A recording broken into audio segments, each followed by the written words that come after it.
चालू हो गया बेटा, बात मत करो। ये चालू हो गया है सिस्टम आपका।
ये नेक्स्ट आपका पिछली बार भारतीय परिवार में संरचनात्मक और प्रकार्यात्मक परिवर्तन ये टॉपिक हो गया था।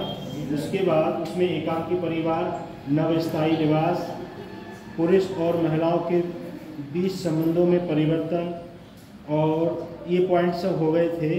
उसके बाद ये नेक्स्ट पॉइंट है भारतीय समाज में भारत में प्रजातियां हैं। जो भारत में प्रजातियां हैं वो विभिन्न प्रकार की और विभिन्न क्षेत्रों में पाई जाती हैं।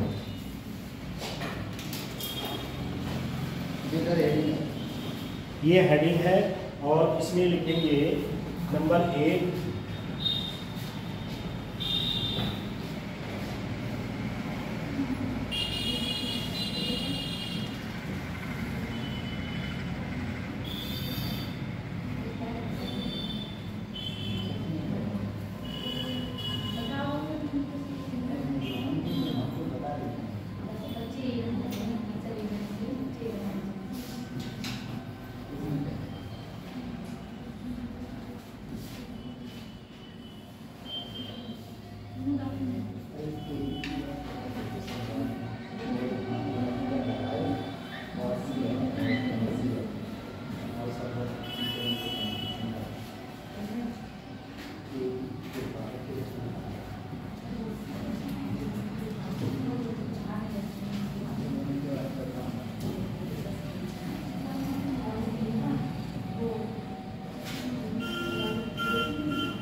एक जो पॉइंट है उसे डाल लेंगे, उसके आगे लिखेंगे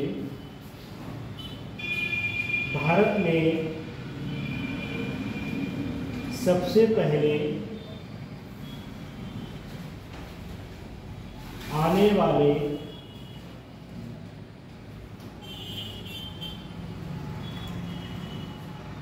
खासकर दक्षिण के छोटे प्रांतों में पाए जाने वाले आगामी नागा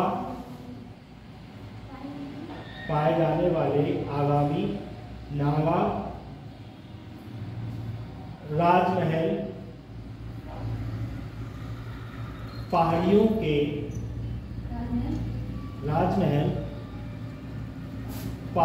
के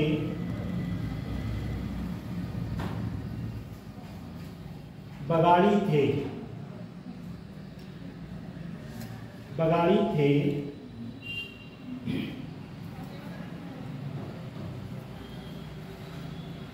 अब नंबर दूसरा लिखेंगे, ये दिख रहा है पॉइंट। नंबर 2 इसी में लिखेंगे, इसके आगे मध्य और दक्षिण भारत के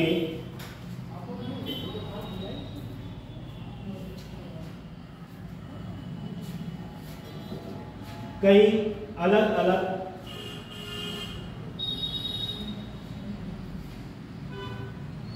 और अलग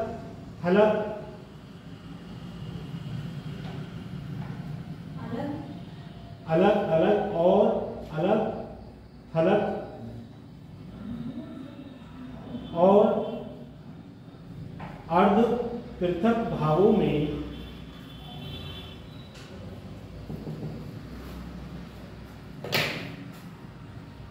आबादी का बड़ा हिस्सा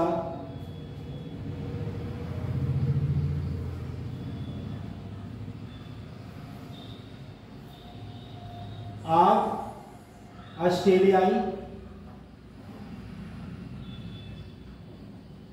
है।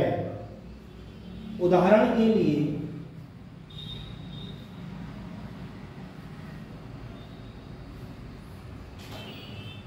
भील, मुंडा, सांथल आदि हैं। सांथल आदि हैं।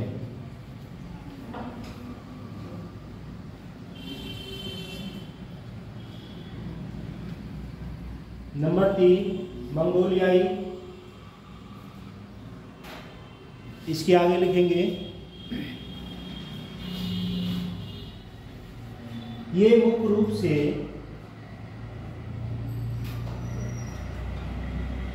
उत्तरी और पूर्वी सीमाओं में पाए जाते हैं।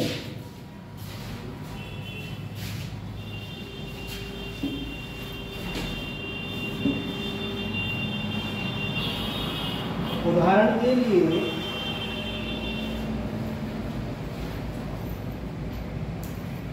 गारो खासी,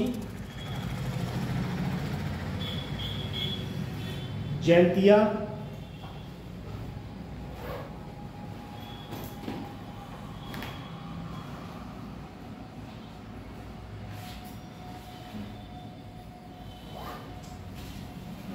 चकमा,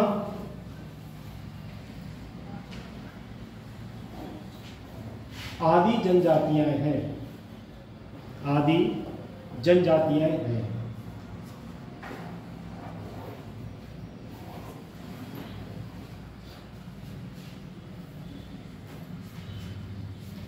जैसे यहाँ अपने यहाँ उत्तर प्रदेश में अपने लोग जिस क्षेत्र में रहते हैं उस क्षेत्र में विभिन्न जातियाँ हैं। जैसे केवट, मल्ला, तुरहे, कोरी और बंजारे। जैसे अपने यहाँ जो बंजारे लोग होते हैं वो ओबीसी में हैं। और राणा जो कास्ट है, आपने देखा होगा जो राणा लोग लगाते हैं वो एसटी में आते हैं। और राणा कास्ट लोग अपने उत्तर प्रदेश में कुछ ही क्षेत्रों में पाई जाती है। जैसे उत्तर प्रदेश का कुछ हिस्सा नेपाल से और कुछ हिस्सा उत्तराखंड से जुड़ा हुआ है। जैसे एक मैं आपको बेसिकली बता रहा हूँ, जैसे नानकमते आप लोग गए होंगे, तो नानकमते जब आप गए होंगे तो उससे जो ऐसे रोड बांध को क्रॉस करने के बाद कुछ गांव इस साइड में बसे हुए हैं, छोटी छोटी झुग्गी झोपड़ी जैसे, वो राणा लगाते हैं अपने लिए।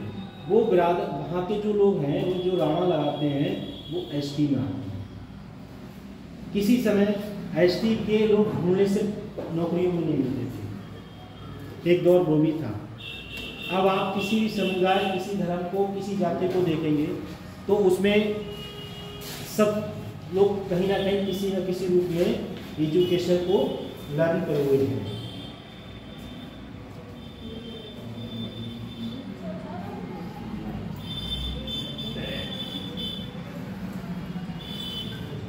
उसके बाद नेक्स्ट पॉइंट है भूमध्य सागरीय।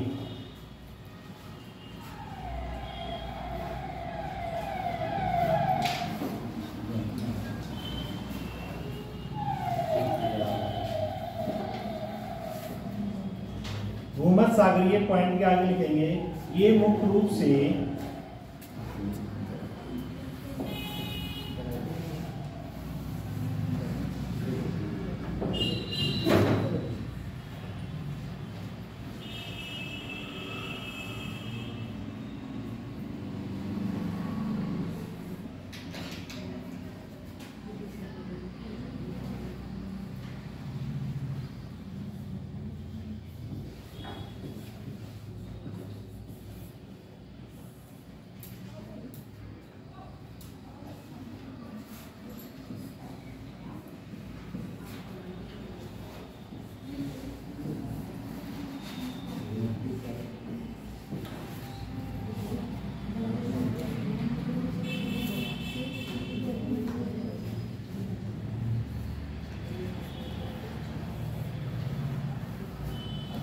भूमध्य सागरीय वाले पॉइंट में लिखें, ये मुख्य रूप से द्रविड़ भाषा, संस्कृत से जुड़े हैं।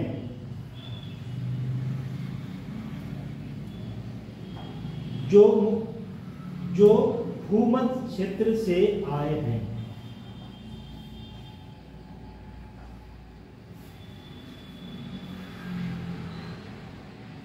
ये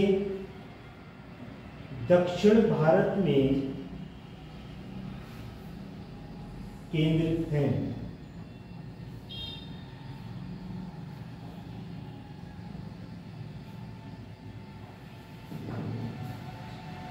नंबर 5 पॉइंट ये नोट कर लो।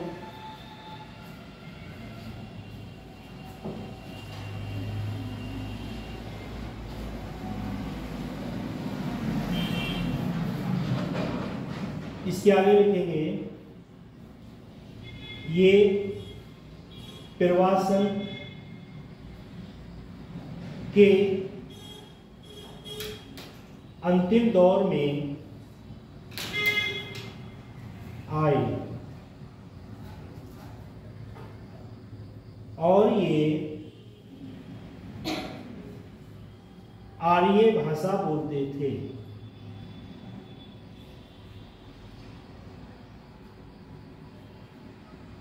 मुख्य रूप से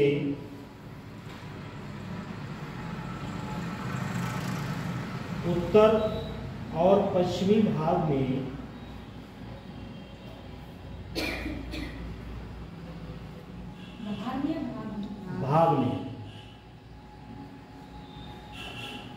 केंद्रित है।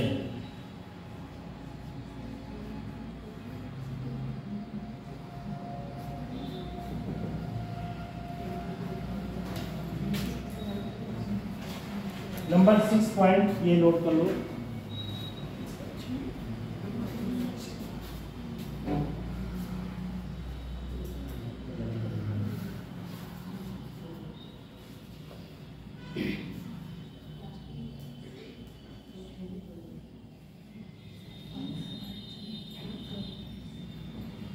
इसके आगे लिखेंगे उन्हें आगे 3 प्रमुख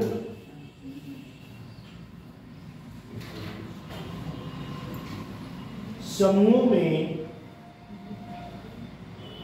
विभाजित किया जाता है, विभाजित किया गया है।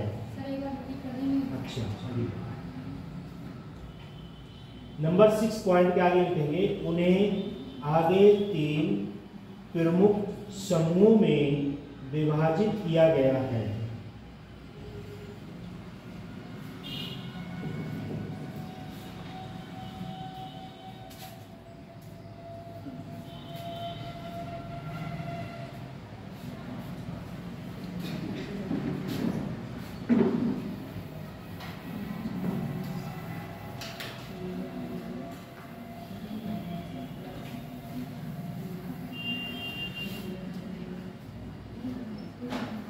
जो 3 समूह हैं उनमें विभाजित किया गया, उनके मैं नाम लिख दे रहा हूं, आपने नोट करें।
कर लिया नो?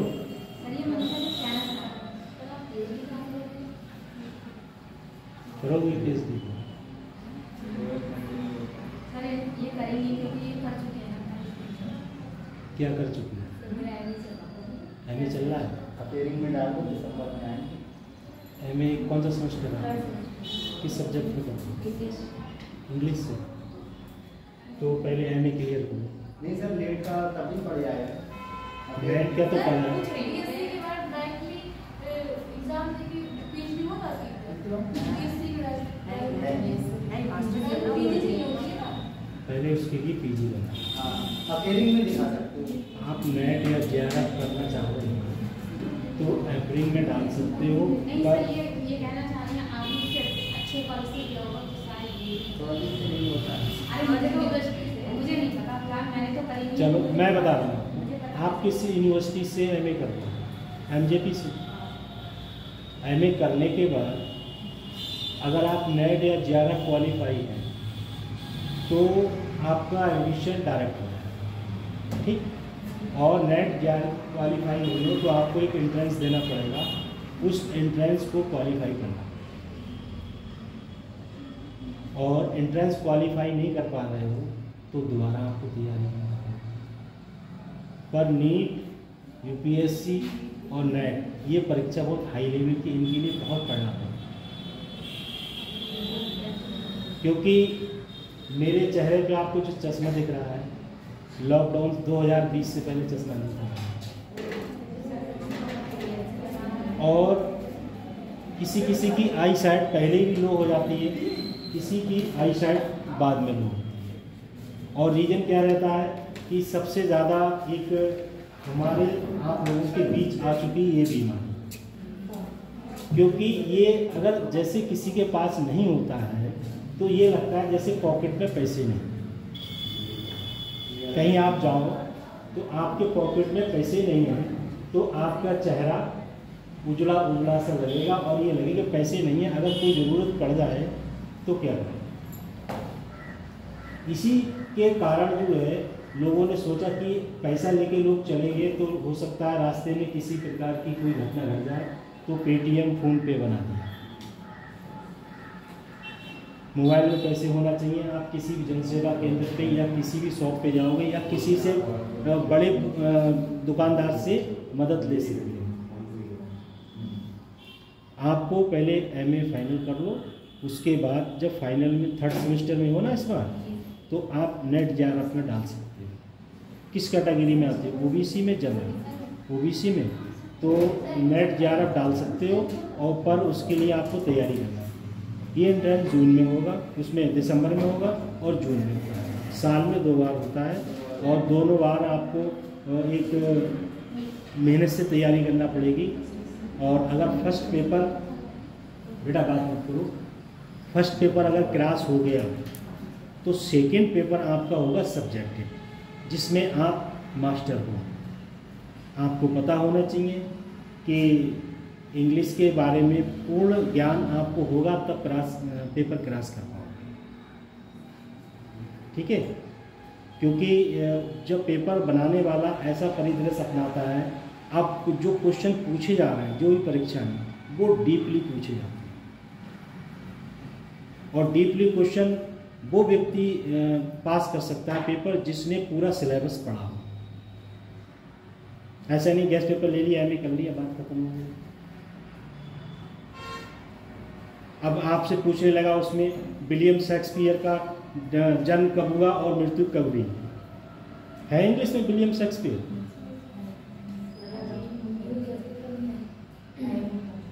तो पूरी जानकारी होना चाहिए। जैसे साइकोलॉजी में रूसो, जॉन डेवे और कार्ल मार्क्स, इनके बारे में अगर पेपर में आएगा तो आपको पूरा ज्ञान होना चाहिए। और फर्स्ट पेपर एक ऐसा पेपर है, उसे क्रॉस करना बहुत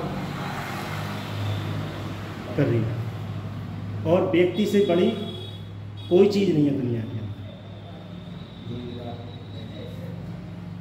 क्योंकि मैंने शायद आप लोगों को बताया था कि मैंने अभी जून में दोबारा से यूजीसी नेट का दिया था, क्योंकि 2-3 सब्जेक्टों से मेरा मास्टर डिग्री है। तो मैंने दोबारा जब पेपर दिया था तो पेपर दे के जब बाहर निकला, मैंने पेपर तो क्रॉस हो गया। और जब सिद्धिविनायक से बाहर आए थे तो पता लगे पेपर ही आउट हो गया। फिर ऐसे में हर व्यक्ति का मूड खराब हो जाता है। हिम्मत हारने से या मनोबल तोड़ने से कुछ नहीं होता, क्योंकि इस देश में जो बड़े बड़े राजनेता हैं, स्टार हैं या आम व्यक्ति हैं, तो वो अगर एक बार हार मान लेंगे तो एक बार हार मानने से कोई जीवन कामयाब नहीं होता। अगर जीवन में संघर्ष नहीं किया तो कामयाबी मिलेगी नहीं, और संघर्ष कर लोगे तो कामयाबी मिलेगी। जैसे एक सीधा सीधा उदाहरण है कि जो डर गया वो मर गया। डरने का कोई काम नहीं है, मच्छर तो काटेंगे ही, नींद भी सताएगी, और ये भी दिमाग में छोड़ो कहाँ परीक्षा के चक्कर पड़े हो, आराम से कुछ और कार्य कर लिया। क्योंकि आपसे पहले जो लोग इलाहाबाद, दिल्ली, लखनऊ में यूपीएससी की परीक्षा के लिए, विभिन्न परीक्षाओं के लिए पढ़े हुए हैं 10-10 साल, 5-5 साल से, जिनकी चालों पे बाहर नहीं रहे, क्योंकि उन्हें नहाने का समय नहीं मिलता। और नहाएंगे तो बहुत समय खराब हो जाएगा, तो वो सोचते हैं हफ्ते में 1-2 बार नहा लिया जाए, सबसे बेस्ट रहेगा। तो जब ज़्यादा समय बाद नहाओगे तो जो बॉडी है वो उस समय ऑब्जर्व नहीं कर पाती है। आपने देखा होगा जो बड़े बड़े अधिकारी हैं उनकी चांद पे से बाल आगे से गायब हो जाते हैं। तो कुछ जब मिलने जाते हैं लोग तो ये भी कहते हैं कि अरे वो अधिकारी उसके चांद पे बाल ही नहीं, सीधी पहचान है, चश्मा लगाता है और चांद पे बाल नहीं, सामने जाओगे तो कुर्सी पे बैठा मिलेगा। तो चांद पे के बाल चलेगा कोई बात नहीं है, वो तो अब नहीं जाएंगे तो फिर 80-90 साल के जब लास्ट स्टेज पे चले जाओगे तब भी चले जाएंगे। ऐसा नहीं है, सर आजकल इंसान बस 60 साल ऐसा नहीं है। 90 साल 80 साल नहीं जी रहे, बहुत से लोग जी भी रहे।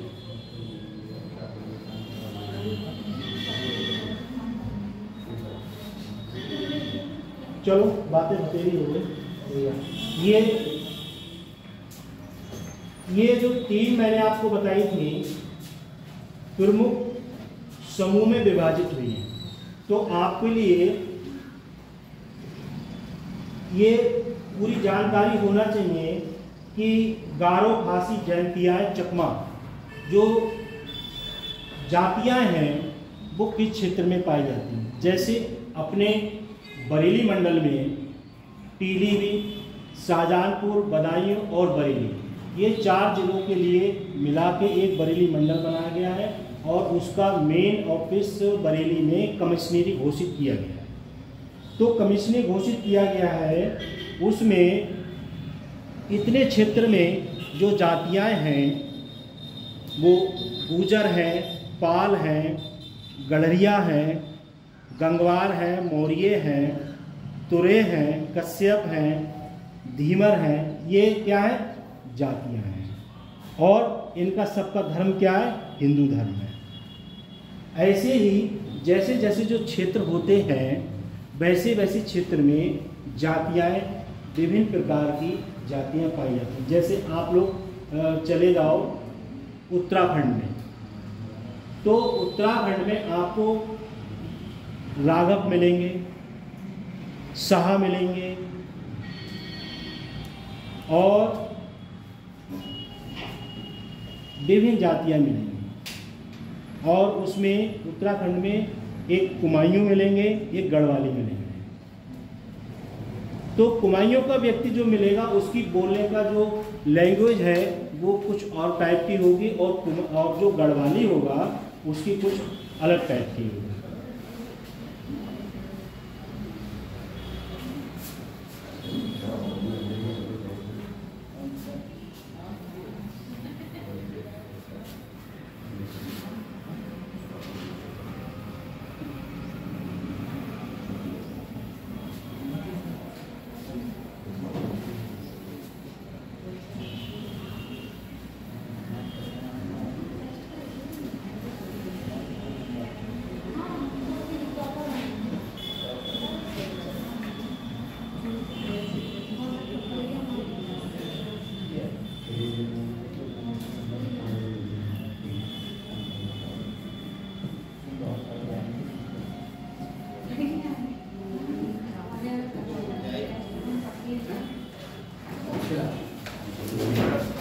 बैठो बेटा बैठो। आगे क्यों नहीं बैठे? आगे कोई बच्चे रिजर्व है क्या? है कोई सीट रिजर्व रहती किसी की? फिर चार हो जाते हैं लोग, 3 बैठोगे एक सीट पे ना, अच्छा लगेगा। अगर ज्यादा बच्चे हो तो कोई बात नहीं। कितनी जनजातियां हैं ये हमारे यहाँ? भारत में कितनी जनजातियां हैं?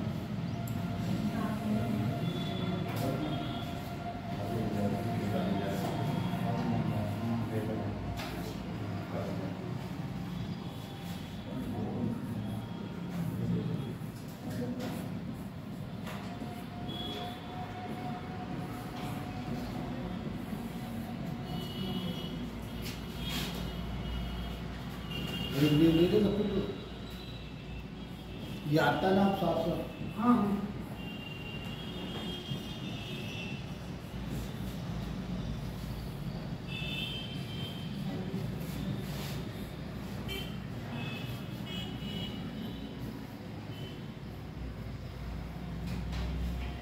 ये इस टाइप की टेबल आप लोग बना लो। ठीक है। उसके बाद पहला इसमें लिखेंगे क्षेत्र और फिर जनजाति। नंबर 1 में लिखेंगे हिमालयी क्षेत्र। जब यहाँ पे इंटरव्यू को मुझको भी देना, एक बहुत अच्छी चीज़ है। अच्छा, हमारे काम होगा। तो ऐसा करें सर, हाँ। एक फोटो ले लें।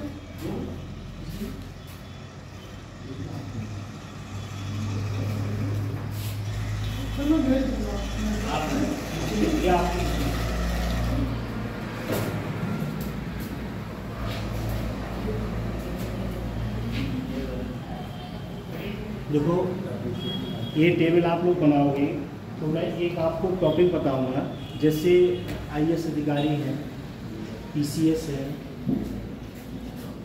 और जितने भी उच्च लेवल के अधिकारी हैं, तो जब ये किसी सभा में या किसी प्रोग्राम में जाते हैं तो जो व्यक्ति, जैसे सपोज करो आपने हाई स्कूल सन 2000 में किया, ठीक, और आपको उसी प्रोसीजर को 2035 में बोलना पड़ेगा, तो पहले आपको आपका जो पीए या जो पीए है या कोई आपका मतलब निजी व्यक्ति है, वो आपको स्टेटमेंट लिख के देगा, क्योंकि ये जो प्रोसीजर है वो पढ़ने के बाद, अधिकारी बनने के बाद फिर इतना किसी के नॉलेज नहीं है,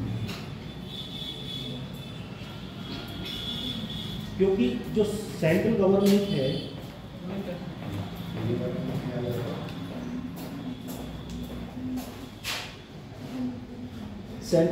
है इसी में से आपने देखा होगा जो आईएएस पीसीएस उच्च लेवल अधिकारी, उनका प्रमोशन होता है, किसी को सचिव बना दिया जाता है या किसी को अन्य पद दे दिया जाता है, तो वो इसी बेस पे दिया था कि व्यक्ति के अंदर नॉलेज कितनी है, कितने अच्छे बेहतर तरीके से प्रोसीजर को चला सकता है।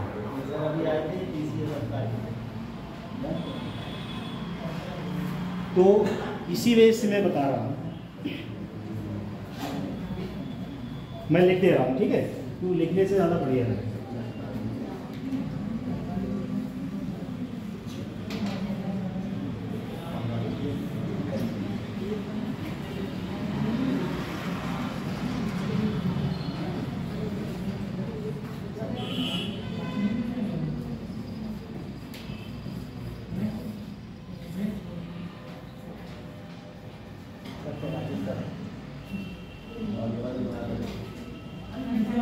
वोटिंग कर लो, आगे वाला बना देते हैं, तुम आगे चला।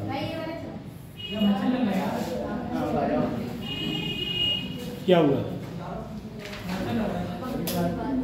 चला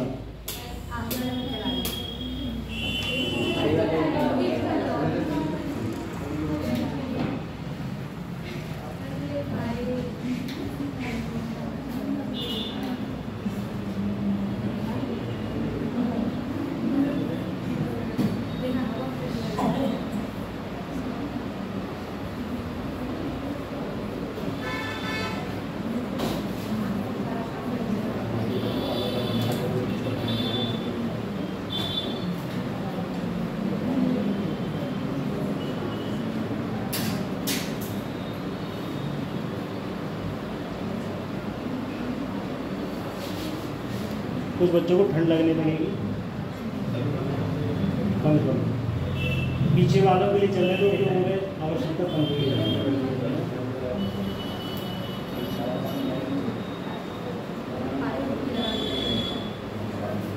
आप लोग ये जो टेबल मैंने बना के दी है, इस टाइप से आप टेबल बना लेना, जिससे कि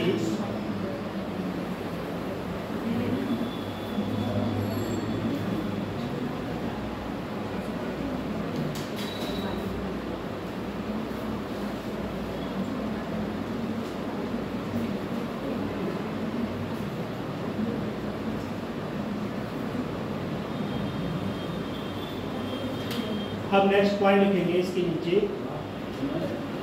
हाँ, हिमालय के नीचे दूसरा नंबर लिखेंगे मध्य भारत।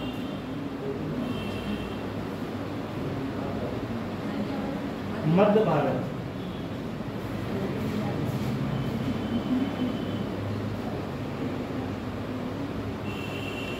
मध्य भारत के आगे लिखेंगे मुंडा,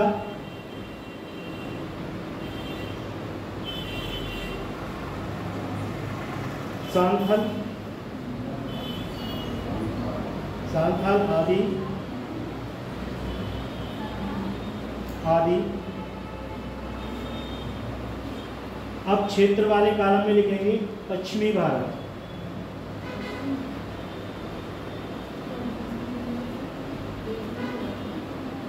पश्चिमी भारत के आगे लिखेंगे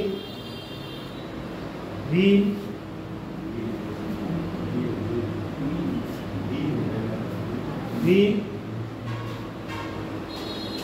गरासिया आदि जनजाति।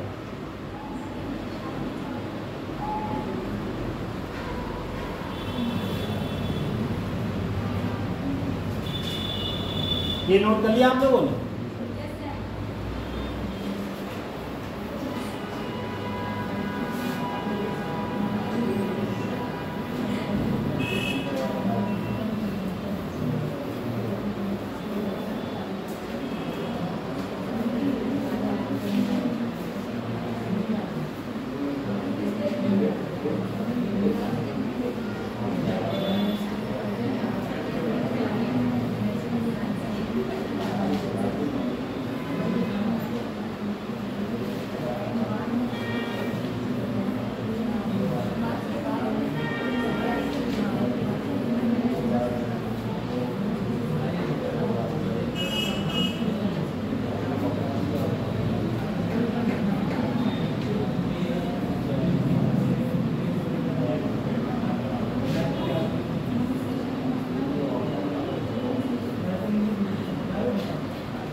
ये नोट कर लो।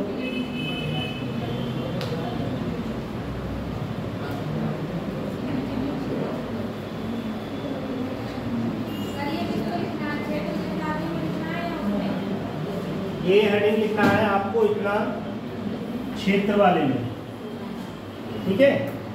और जो जनजातियां हैं ये इतने में जनजातियां हैं।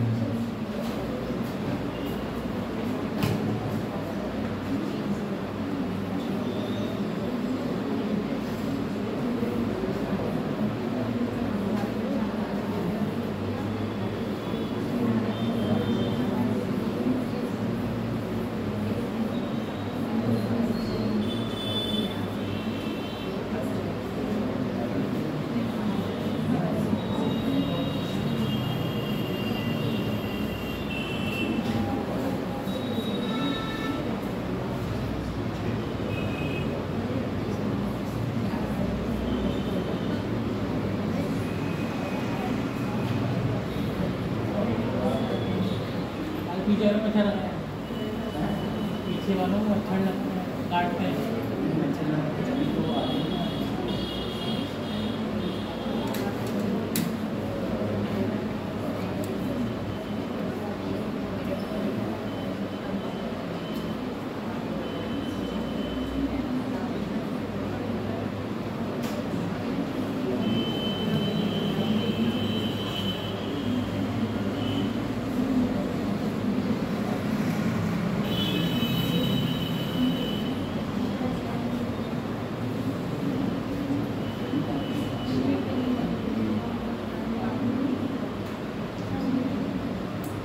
नोट कर लिया? जैसे मैंने टेबल के अकॉर्डिंग आप लोगों को बताया था, उसी अकॉर्डिंग आप लोग अपने कॉपी के पेज पे उतार लेना, जिससे कि जब एग्ज़ाम का समय हो तो ये पेज ज़्यादा ढूंढना ना पड़े। क्योंकि ये जातियाँ, जितनी भी जातियाँ हैं, इसमें से कहीं ना कहीं आपको कम से कम 1-2 क्वेश्चन मिलेगा। पूछ लेगा लेप्चा जनजाति कहाँ की है, तो उस समय दिमाग कैसे काम करेगा? सीधे दिमाग उस पेज पे जाएगा और पेज पे देखा कितने नंबर पे लेप्चा जनजाति है या मुंडा जनजाति है, इस टाइप की जनजातियां। जैसे पूछ लेगा आपसे कि तुरे जनजाति किसके अंतर्गत आती है, SC OBC जनरल तो आपको तरह देना है ST, SC SC। जैसे विभिन्न जातियां हैं तो विभिन्न जातियों में जातियों का जैसे जाति प्लस उपजाति ये पता होना बहुत जरूरी है। ये नोट कर लिया सबने?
ये हेडिंग डालेंगे तत्व एक नजर में और 2011 की जनगणना,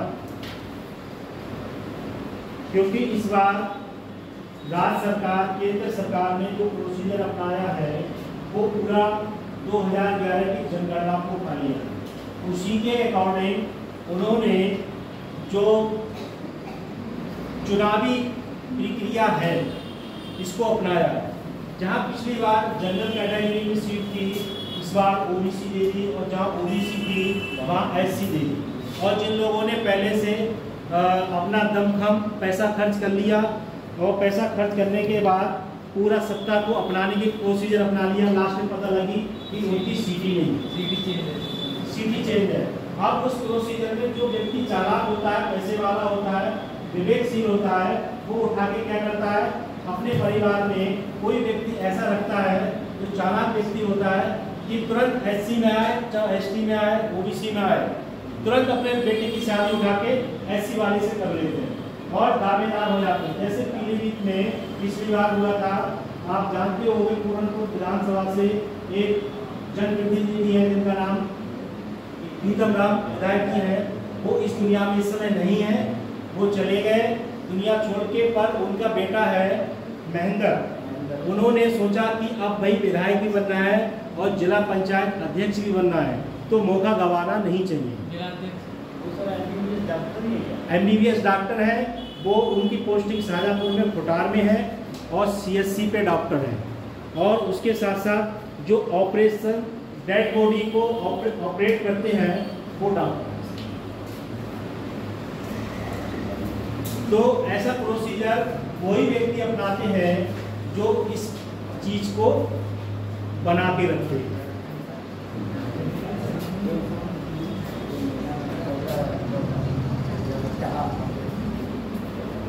अब इसके आगे लिखेंगे आप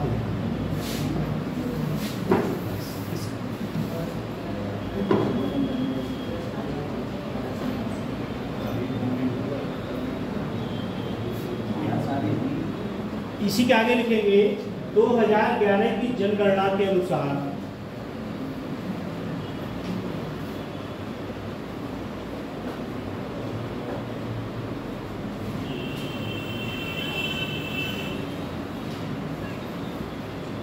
जनगणना कितने साल बाद होती है?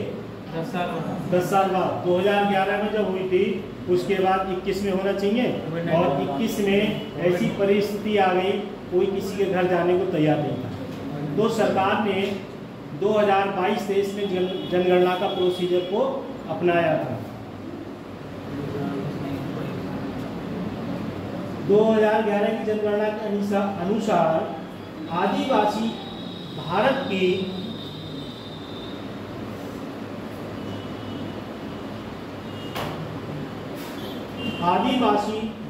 की आबादी का 8.6%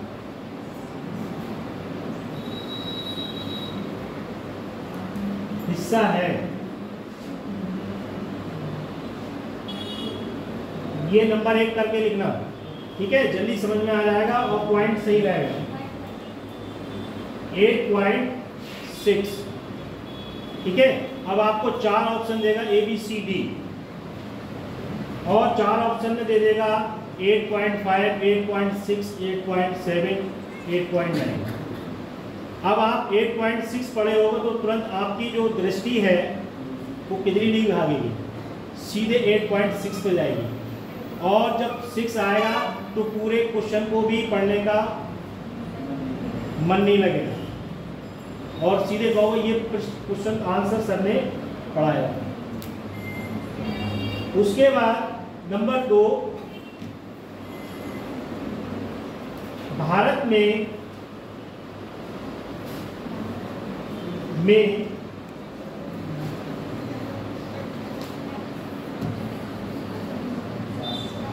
700 से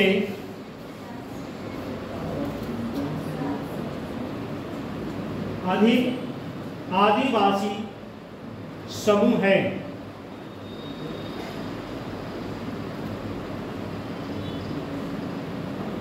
जिनमें से लगभग 75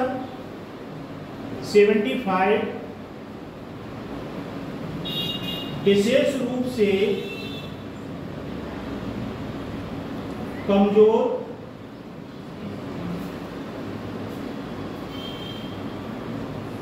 जनजातीय समूह हैं।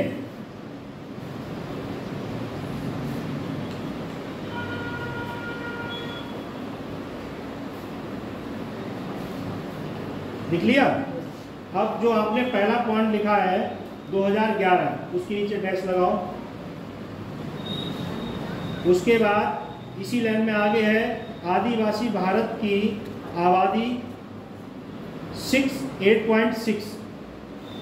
8.6 के नीचे अंडरलाइन करो। उसके बाद दूसरे नंबर पे आ जाओ, भारत में 700 से अधिक आदिवासी समूह हैं, 700 को अंडरलाइन कर लो।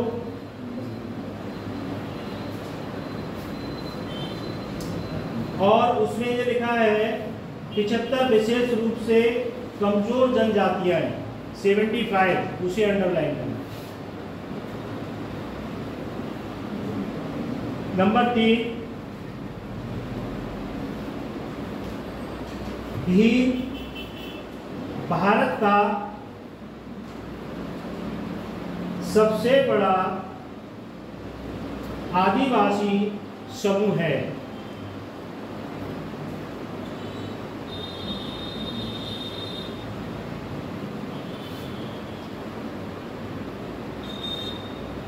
इसको पूरा अंडरलाइन कर दो।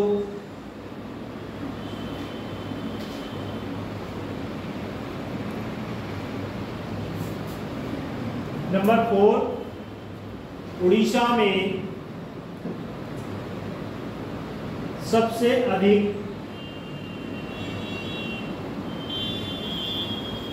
जनजाति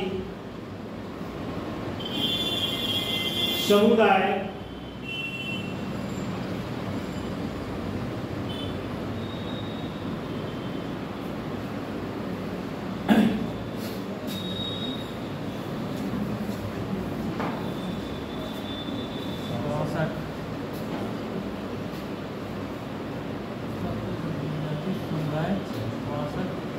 पाए जाते हैं।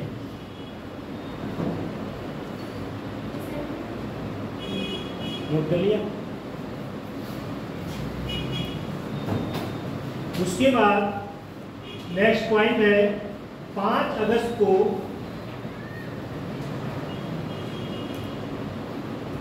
विश्व आदिवासी दिवस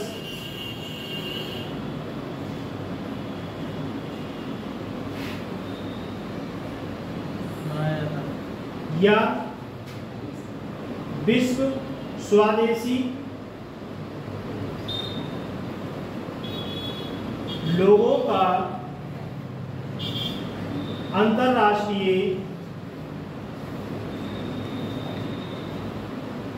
दिवस मनाया जाता है। आवाज आ रही है लास्ट तक आप लोग? किसी तक आवाज पहुंच गई?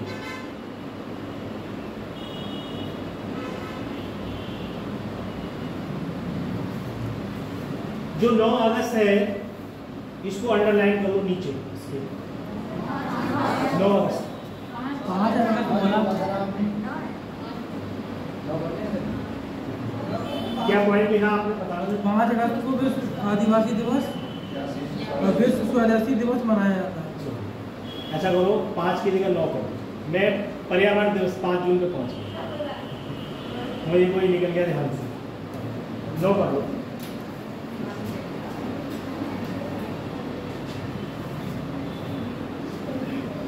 इसके बाद नेक्स्ट पॉइंट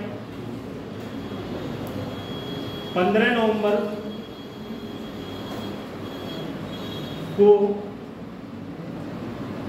जनजातीय गौरव दिवस के रूप में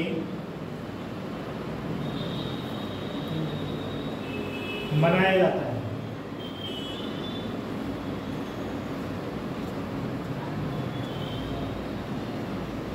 और ये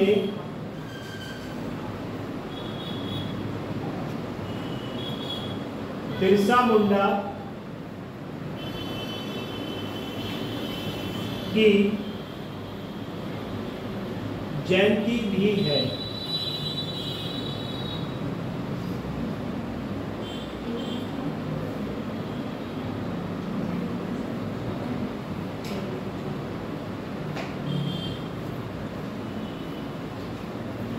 नेक्स्ट पॉइंट 2011 की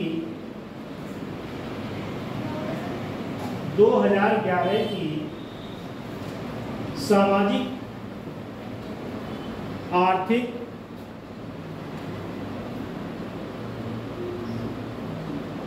और जाति गणना के अनुसार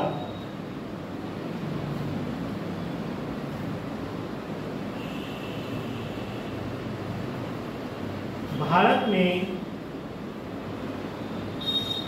लगभग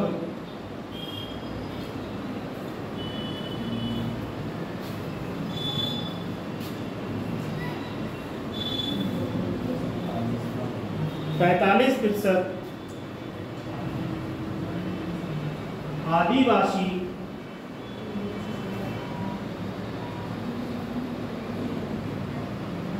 परिवार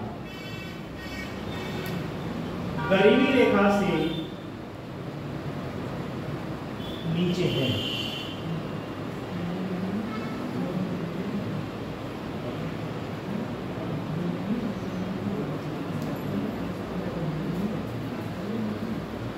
नेक्स्ट पॉइंट बजट 2023-24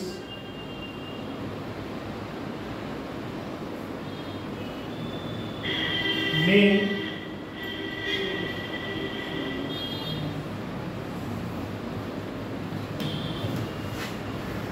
जनजातीय मामलों के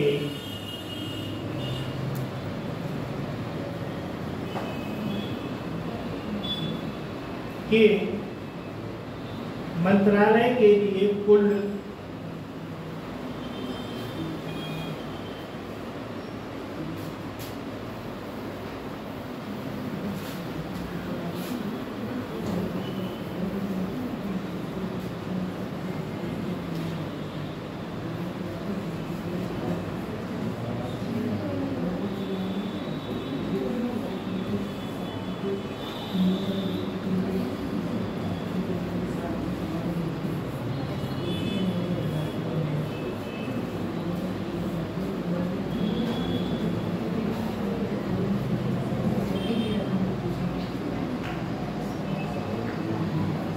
12,461.88 करोड़ रुपए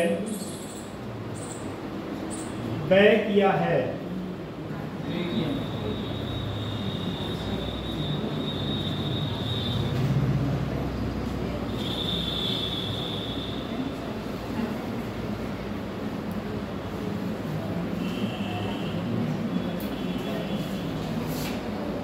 नोट कर लिया। अब जैसे जो अनुसूचित जनजाति है,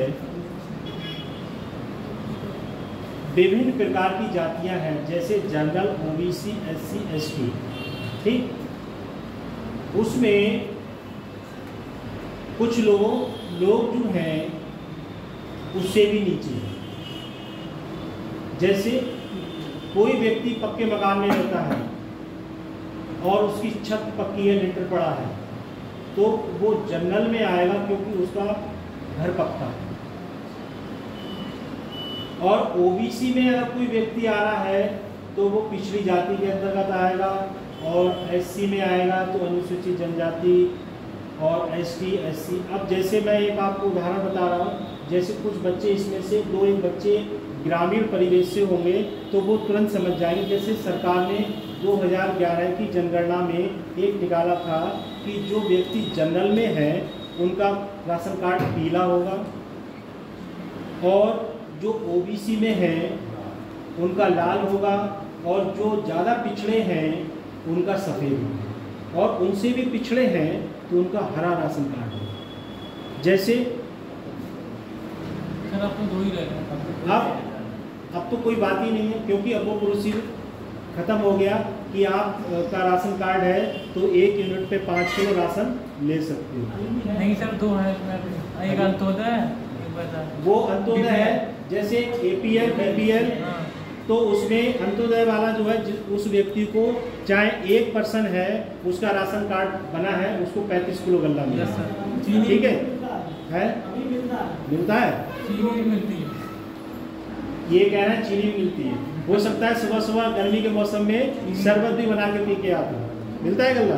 नहीं, हमें नहीं मिलता। नहीं मिलता। तो इसमें जैसे कैटेगरी आती हैं BPL, APL। तो APL के अंतर्गत क्या आता है, BPL के अंतर्गत क्या आता है, ये भी आप लोगों को पढ़ना पड़ेगा। ठीक है, जैसे इसमें एक पॉइंट था गरीबी रेखा से भी नीचे, उसमें कौन लोग आते हैं, जैसे जो लोग झुग्गी झोपड़ी बना के रोड के किनारे रह लेते हैं, या कहीं जंगल में झुग्गी झोपड़ी बना के रह लेते हैं। आदि मानव जैसे जंगल में लोग रहते हैं तो वो अपना जीवन यापन जंगल से ही बिताते हैं। जैसे अभी राष्ट्रपति श्रीमती महामहिम द्रौपदी मुर्मू हैं, वो किस समुदाय से हैं? हाँ, ये पता होना चाहिए, क्योंकि कभी भी एग्जामिनर कहीं से भी कुछ पूछ सकता है, उसके बोर्ड का कोई भरोसा नहीं है।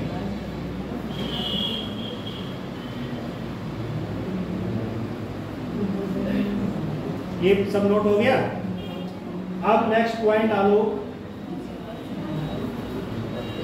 भारतीय समाज में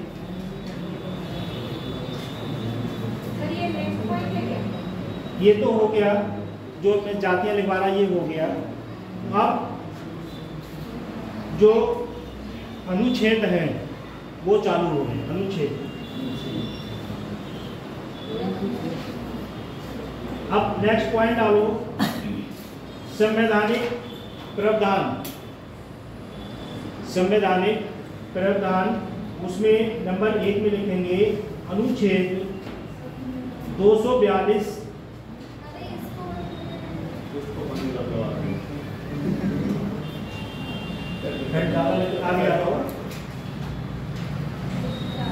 लोग आगे बैठने के लिए समय संघर्ष करते हैं, और आप लोग पीछे बैठने के लिए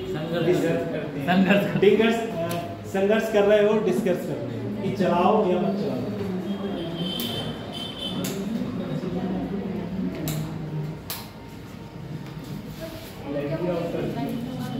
संवैधानिक प्रावधान तो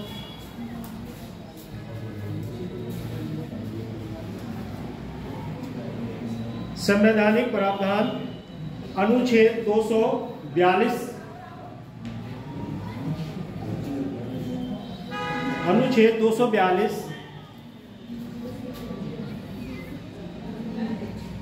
नहीं 342 342 इसके आगे लिखेंगे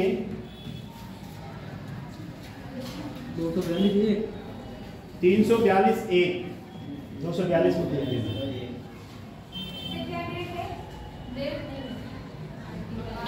आर्टिकल है 1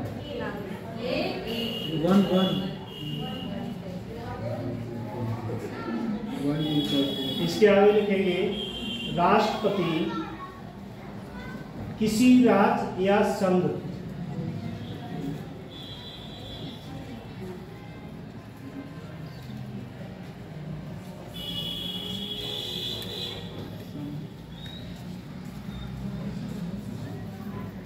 संघ राज्य क्षेत्र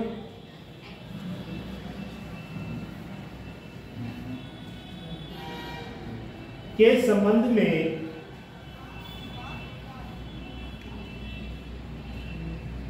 और जहां वह राज्य है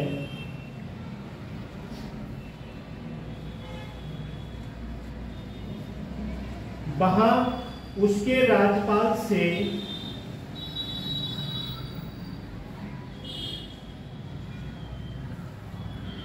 परामर्श करने के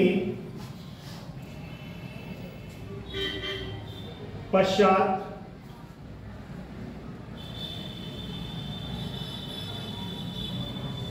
लोक अधिसूचना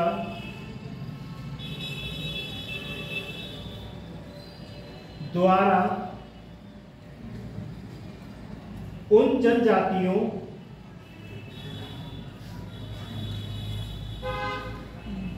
या जनजाति या उन जनजाति समुदायों अथवा जनजाति या जनजातीय समुदायों के भागों को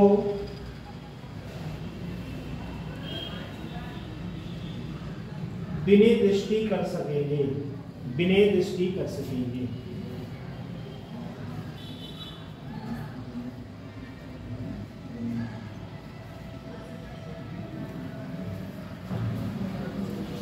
इन्हें इस संविधान के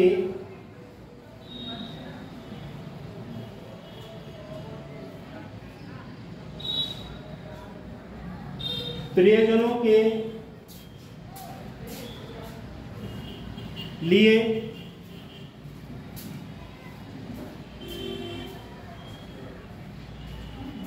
यथास्थिति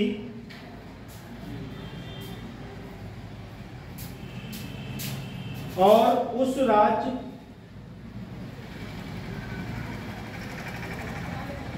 या संघ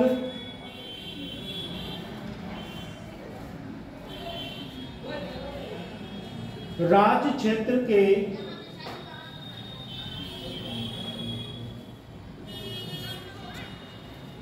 संबंध में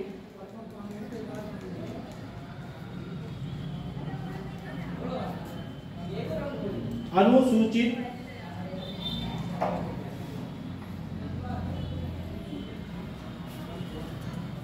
जनजातियां समझा गया है।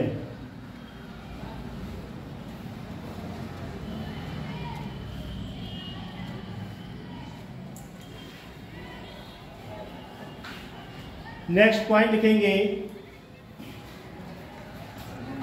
अनुच्छेद 15 अनुच्छेद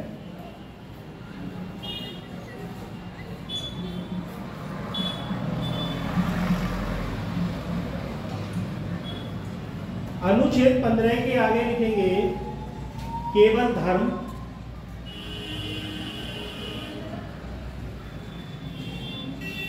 मूल वंश,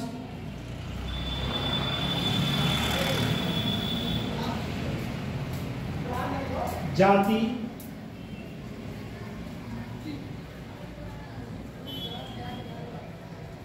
लिंग या जन्म स्थान के आधार पर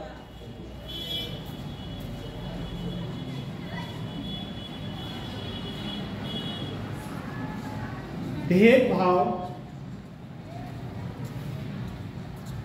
का निषेध।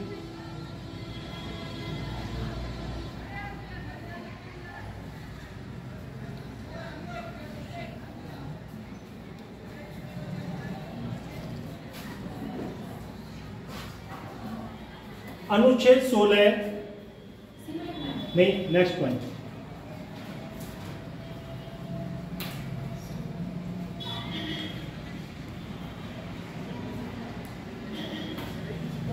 अनुच्छेद 16 में सार्वजनिक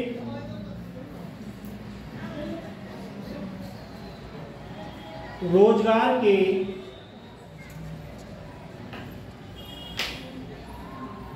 मामलों में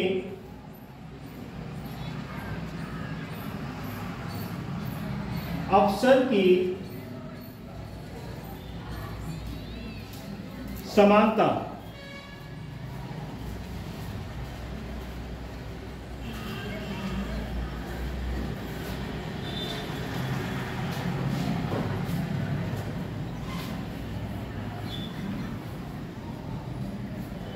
नेक्स्ट पॉइंट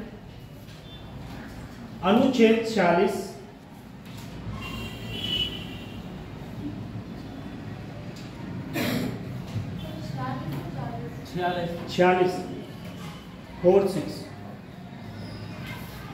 अनुच्छेद 46 इसके आगे लिखेंगे अनुसूचित जनजाति,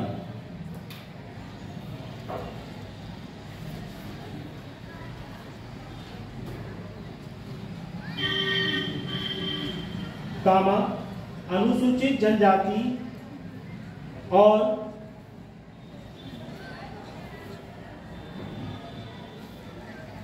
अन्य कमजोर वर्ग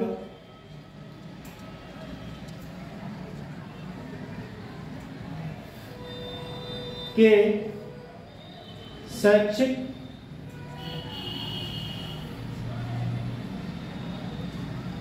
और आर्थिक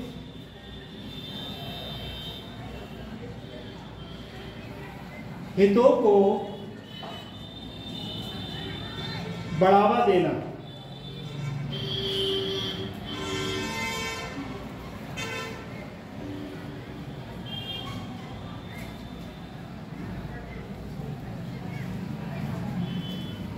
अनुच्छेद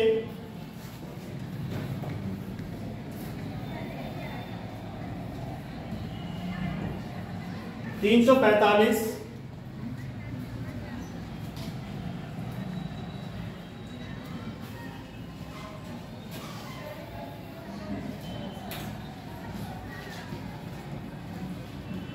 जो 345 लिखा है उसे काट देना, 335 का है, अभी उसके बाद हम पहुंचेंगे। 335 इसके आगे लिखेंगे सेवाओं और पदों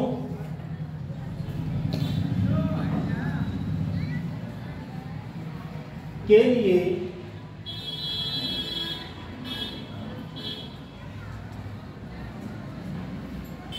अनुसूचित जाति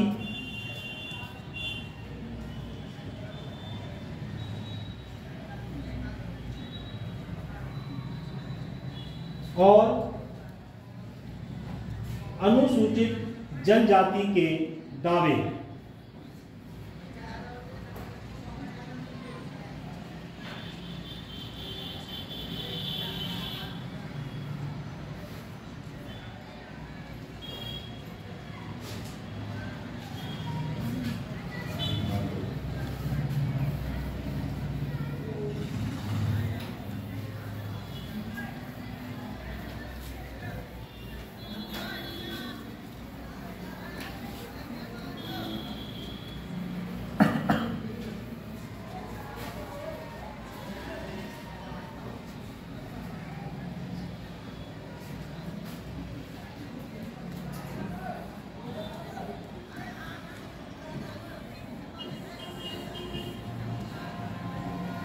नेक्स्ट पॉइंट लिखेंगे 338 का अनुच्छेद 338 का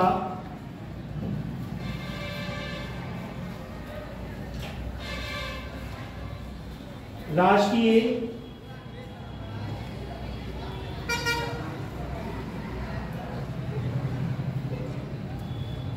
अनुसूची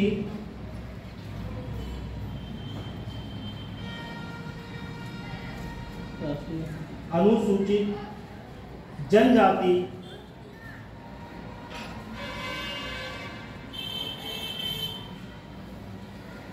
आयोग की स्थापना।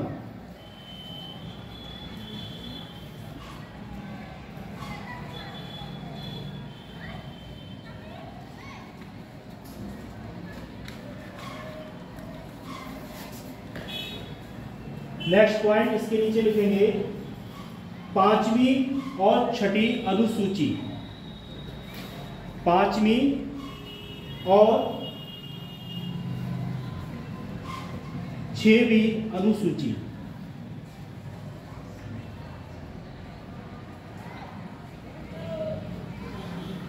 इसके आगे अनुसूची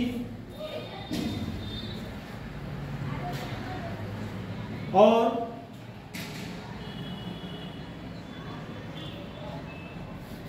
जनजातियों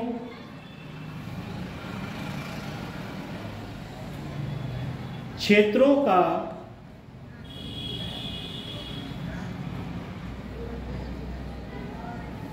प्रशासन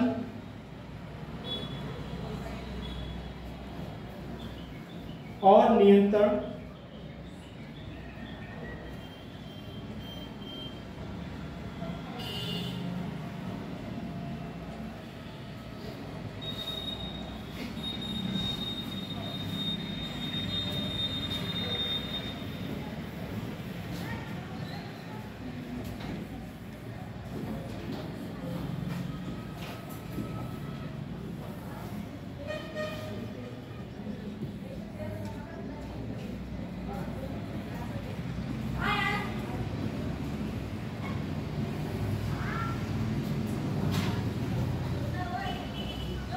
नेक्स्ट पॉइंट डालेंगे कानूनी प्रावधान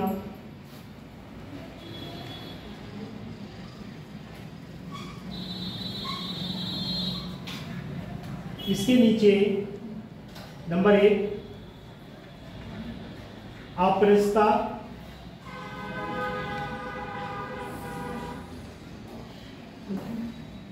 अप्रस्तुता के खिलाफ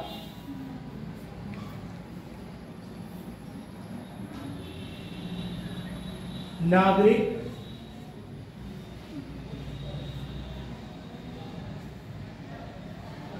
अधिकार संरक्षण अधिनियम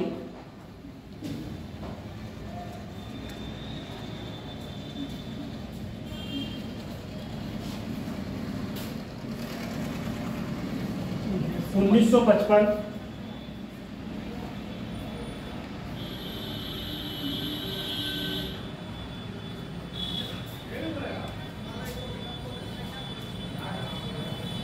इसके बाद नेक्स्ट पॉइंट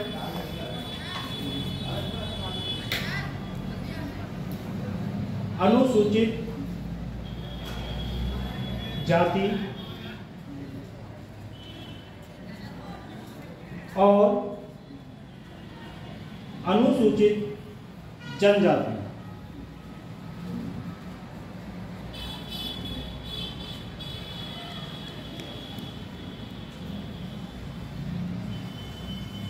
इसके आगे ब्रैकेट में लिखेंगे अत्याचार निवारण और ब्रैकेट के लिए बंद कर देंगे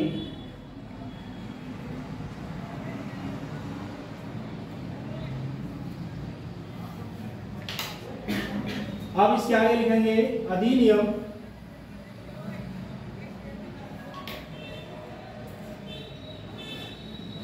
1955 89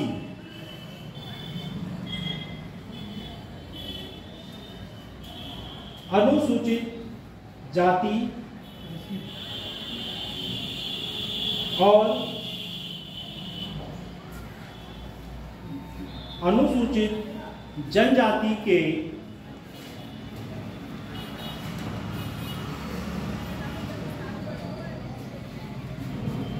सदस्य के खिलाफ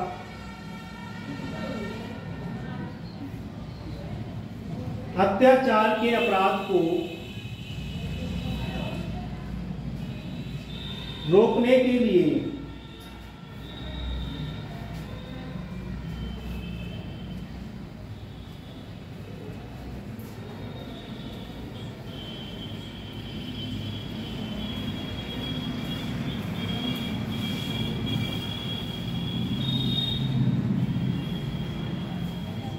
नेक्स्ट पॉइंट, पंचायतों के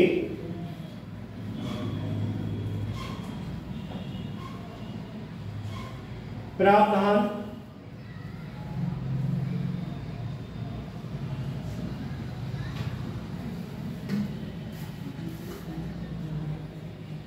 ब्रैकेट में अनुसूचित क्षेत्र का विस्तार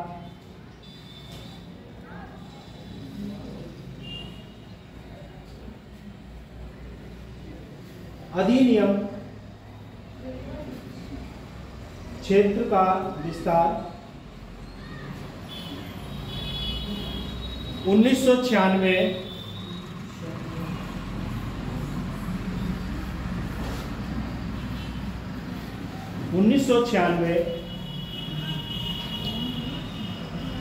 अनुसूचित क्षेत्रों में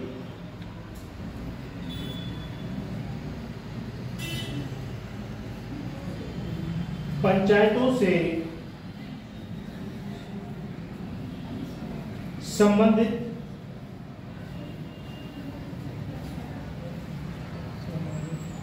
संविधान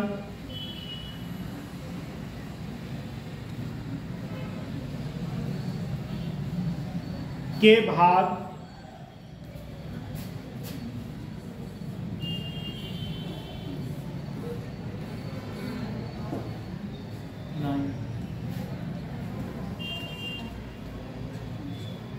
के प्रावधानों के विस्तार के लिए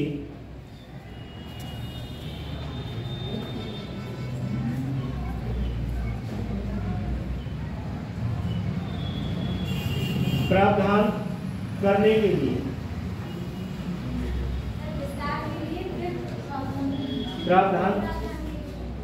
प्रावधान करने के लिए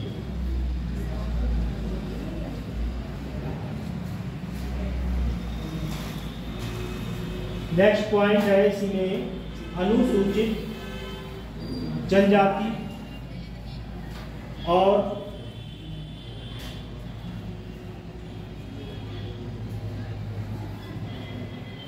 पारंपरिक वन निवासी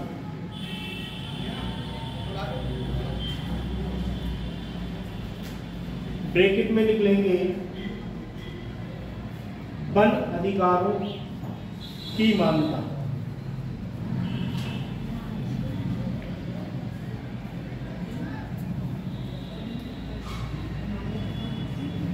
मान्यता ब्रैकेट बंद अधिनियम 2006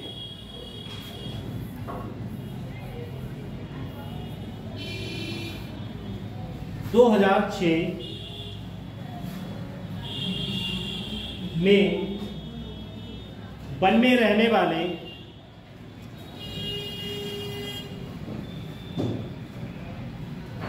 या रहने वाली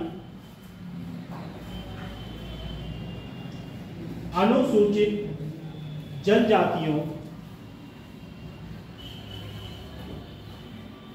और अन्य पारंपरिक वन निवासियों में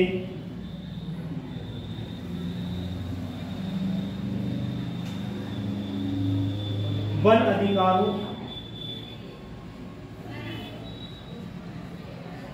और वन भूमि पर कब्जे को मान्यता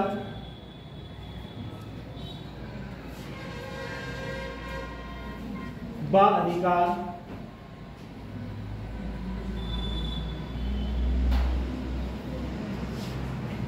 देने के लिए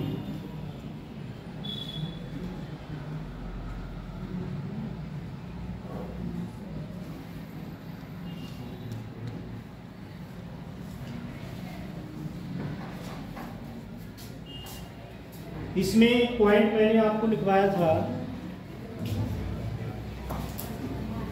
अत्याचार निवारण अधिनियम। इसके नीचे 1989 जो लिखा है उसके नीचे अंडरलाइन करें, ठीक है। इसलिए कि जो इस समय प्रोसीजर चल रहा है अत्याचार वाला, वो ऐसा चल रहा है कि जो व्यक्ति जिसके चुंगल में फंस गया वो व्यक्ति उस पर अत्याचार जरूर करेगा, चाहे वो अनुसूचित जनजाति का हो, एससी का हो, ओबीसी का हो, चाहे वो किसी समुदाय में से। जैसे आपने देखा होगा, सुना भी होगा कि जो लोग गरीबी रेखा में हैं वो बाहर मजदूरी करने चले जाते हैं दूर दूर। जैसे कोई किसी बड़े व्यक्ति के फार्म पे काम करने लगा, या उत्तर प्रदेश छोड़ के जम्मू कश्मीर पे किसी भट्टे पे काम करने लगा, ईंट बनाने का काम करने लगा, या किसी जमींदार व्यक्ति के काम करने लगा, तो वो व्यक्ति क्या करता है, उस व्यक्ति को आने नहीं देता। इसलिए नहीं आने देता, अगर ये व्यक्ति चला गया तो ये दोबारा वापस नहीं आएगा।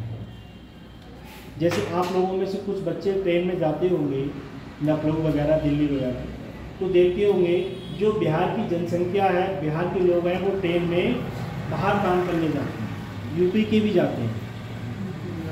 तो वहाँ के जो बड़े बड़े प्रोसीजर है, जैसे सरदार लोग हैं, अपने फार्म पे व्यक्ति को कैद बना के कर लेते हैं और उस व्यक्ति को आने नहीं देते हैं। फिर उसके घर वाले फ़ोन करते हैं तो वो कहता है तुसी मुंडे काम कर रहा है इसलिए नहीं आ पाएगा, और पूछेगा तुम्हें क्या समस्या है, तो कहेगा पैसे की समस्या है, अपना अकाउंट नंबर दे दो, पैसे तुम्हारे खाते में आ जाएंगे। पैसे भेज देगा, पर उस व्यक्ति को नहीं छोड़ेगा, क्योंकि अगर वो व्यक्ति चला गया तो ऐसा व्यक्ति ढूंढने से दोबारा नहीं मिलेगा। अब जो व्यक्ति जिस जगह रह रहा है उसको क्या कर लिया, उसने बंधुआ मजदूर बना लिया। बंधुआ मजदूर बना लेगा और बनाने के बाद उससे रात दिन काम कराता रहेगा, खेतों में काम कराता रहेगा, अपनी जो जानवर है उनका काम कराता रहेगा, और उसकी गुलामी कौन करेगा। इसलिए बड़े व्यक्ति जो होते हैं वो छोटे व्यक्ति को अपने काबू में इसलिए रखते हैं कि उनकी गाड़ियाँ कौन धुलेगा, उनका ऑफिस कौन खुलेगा, और उनके जो लेखा जोखा है, विभिन्न प्रकार की फैक्ट्रियाँ हैं या अनेक प्रकार के काले कारनामे हैं, उनकी देखरेख कौन करेगा। इसलिए छोटी जनजाति, अनुसूचित जनजाति के लोगों पे अत्याचार ज़्यादा होता है, क्योंकि वो ना तो उनका एक परिदृश्य ऐसा होता है कि वो अच्छी शिक्षा ले सके, और ना वो अच्छे समाज में बैठ उठ पाते हैं। क्योंकि अब तो ऐसी एक परंपरा चल गई है कि जैसे अब तो कोई बात ही नहीं है कि हर व्यक्ति जागरूक हो गया है। पहले क्या होता था कि निम्न जाति का व्यक्ति अगर उच्च जाति क्या पहुंच जाता था तो उससे कह दिया तुम वहीं रुके रहो। अगर पंडित जी की चारपाई पे बैठ गया जाटव तो चारपाई नापाक हो गई। ये पहली प्रथा थी। अगर कोई व्यक्ति हरिजन जाति का है और किसी ओबीसी के जाति गेट पे आ गया तो समझ लो बात खराब हो गई। और आज का दौर ऐसा है कि एससी के व्यक्ति को ही सबसे ज्यादा महत्व दिया जा रहा है, ओबीसी को भी दिया जा रहा है, जनरल को भी दिया जा रहा है, मगर जो पहली रीति रिवाज प्रथाएं थी उन्हें अब समाप्त कर दिया गया है। उसका मेन कारण क्या है? 2007 से 2012 तक मायावती की सरकार थी, उन्होंने एक अभियान निकाला था सफाई कर्मचारी। उस अभियान में पंडित ठाकुर बनिए, मौर्य, गंगवार, जाटव, वाल्मीकि, जितने बिरादर के लोग हैं सबको झाड़ू पकड़ा दिया और कह दिया गया कि बेटा मैं तो एससी की थी, कोई बात नहीं है, अब तुम्हें भी इस कैटेगरी में लाया गया है, लगाओ रोड पे झाड़ू और तनख्वाह पाओ 38,000 या 42,000। ऐसा प्रोसीजर जब सरकार ने अपनाया तो लोगों की मानसिकता बदली। और जब बहन जी की सरकार जब थी तो आप लोगों को शायद जानकारी होगी कि बहन जी जब आती थी स्टेज पे तो विधायक मंत्री सब नीचे बैठे थे, और जिसने उस प्रोसीजर को अपना लिया तो उसकी बात अलग है, और जिसने बहन जी के पैर नहीं छुए तो उसकी विधायकी और नेता पद उसका समाप्त होने के कगार पे। ये जो टॉपिक मैंने पढ़ाया आप लोगों को, इसे जाके सब लोग पढ़ लें।